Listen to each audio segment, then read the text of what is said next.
ബീഹാറിൽ അതിഗംഭീര വിജയവുമായി NDA മുന്നേറ്റം തുടരുമ്പോൾ ആകെ കഷ്ടസ്ഥിതിയിലാണ് മഹാഗഡ്ബന്ധൻ. നിലവിലെ കണക്കുകളാണ് 205 എന്ന വലിയ സ്കോറിലേക്ക് BJP NDA സഖ്യം എത്തുന്നു. അതേസമയം തേജസ്വി യാദവിന് വലിയ ക്ഷീണമാണ്, കോൺഗ്രസിന് വലിയ ക്ഷീണമാണ്. പി ബസന്ത് നമുക്കൊപ്പം ഡൽഹിയിൽ നിന്ന് തുടരുന്നുണ്ട്. ബസന്ത്, BJP ആസ്ഥാനങ്ങളിലെ ആഘോഷ കാഴ്ചകൾ കണ്ടു തുടങ്ങി. പ്രധാനമന്ത്രി സ്വാഭാവികമായിട്ടും പാർട്ടി പ്രവർത്തകരെ അഭിസംബോധന ചെയ്യാൻ സാധ്യതയുണ്ട്. അത് എപ്പോഴാണെന്ന് തീരുമാനിക്കപ്പെട്ടിട്ടുണ്ടോ? എങ്ങനെയാണ് BJP ക്യാമ്പിൽ ഇത് നൽകുന്ന ഒരു അത്യാഹ്ലാദം?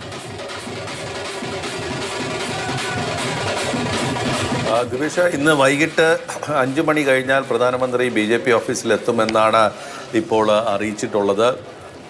സാധാരണയായി ഒരു 7-7:30 മണിയാകുമ്പോഴാണ് പ്രധാനമന്ത്രി വരുന്നത്. രാത്രിയാണ് BJP ഓഫീസിലെ ആഘോഷങ്ങൾ സാധാരണ തെരഞ്ഞെടുപ്പ് വിജയം കഴിഞ്ഞാൽ ഉണ്ടാവുക. ഏതായാലും പ്രധാനമന്ത്രിക്ക് കൂടി അവകാശപ്പെട്ട തന്നെതാണ് ഈ വലിയ വിജയം എന്നുള്ള കാര്യത്തിൽ സംശയമില്ല. നിതീഷ് കുമാറിൻ്റെ പ്രഭാവത്തോടൊപ്പം മോദിയും ഒരു വലിയ ഘടകമായിരുന്നു ബീഹാർ തെരഞ്ഞെടുപ്പിലെ വിജയത്തിൽ എന്നുള്ള കാര്യത്തിൽ സംശയമില്ല.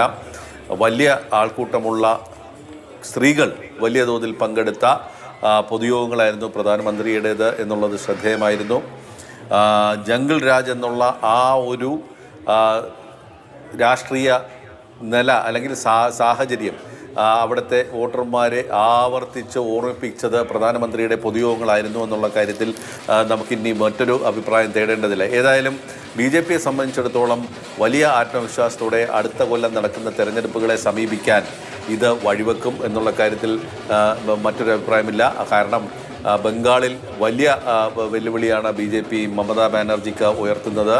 DMKയിലും കേരളത്തിലുമൊക്കെ വലിയ തോതിൽ സീറ്റുകളുടെ എണ്ണം കൂട്ടാൻ കഴിയും എന്നുള്ളൊരു പ്രതീക്ഷ BJPക്കുണ്ട്. അതുപോലെ ആസാം നിലനിർത്താനുള്ള സംശയവുമില്ല. ബസന്ത്, ചോദിക്കാനുള്ളത് തേജസ്വി യാദവിനെ കുറിച്ചാണ്. ഇപ്പോൾ 31ലേക്ക് മഹാസഖ്യം തകർന്നടിയുകയാണ്. നേരത്തെ അവസാനം നമ്മൾ നോക്കുമ്പോൾ തേജസ്വി യാദവ് പിന്നിലായിരുന്നു. എന്താണ് തേജസ്വി യാദവിന്റെ നിലവിലെ സ്ഥിതി?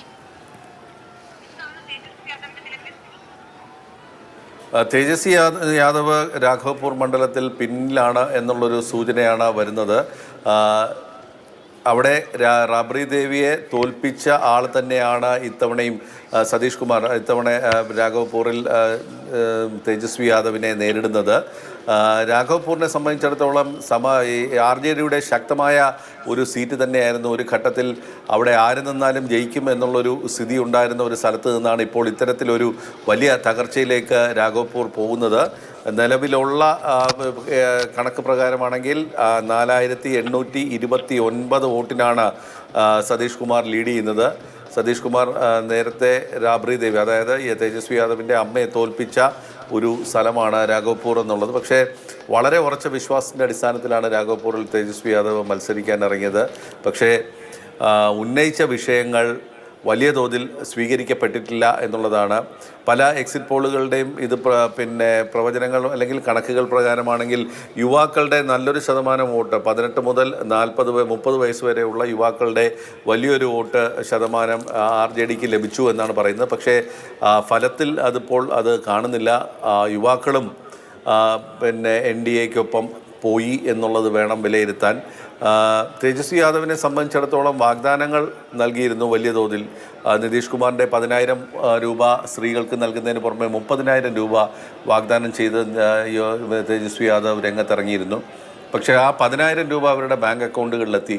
മറ്റത് വെറും വാഗ്ദാനമാണ് എന്നുള്ളൊരു തിരിച്ചറിവ് അവിടുത്തെ സ്ത്രീ വോട്ടർമാരുടെ ഇടയിൽ ഉണ്ടായി എന്നുള്ളതാണ് ഈ ഒരു പക്ഷേ RJDയും കോൺഗ്രസും പ്രതീക്ഷിച്ച ഒരു വിജയം അവിടെ ബീഹാറിൽ ലഭിക്കാതെ പോയത്. പക്ഷേ ഏറ്റവും വലിയൊരു തിരിച്ചടി കോൺഗ്രസ്സിന് ഉണ്ടായത് ഒരു ഭാഗത്ത് നിൽക്കുമ്പോഴും RJDയുടെ തിരിച്ചടി വളരെ കനത്തതാണ്. എക്സിറ്റ് പോളുകളിൽ പോലും അവർ 70 മുതൽ 100 വരെയുള്ള സീറ്റുകൾ നേടുമെന്നുള്ളൊരു പ്രവചനം ഉണ്ടായിരുന്നിടത്താണ് 70 സീറ്റ് പോലും നേടാൻ കഴിയുന്നില്ല. അതിൻ്റെ പകുതിയിൽ താഴെയാണ് RJDയുടെ എണ്ണം എന്നുള്ളത്.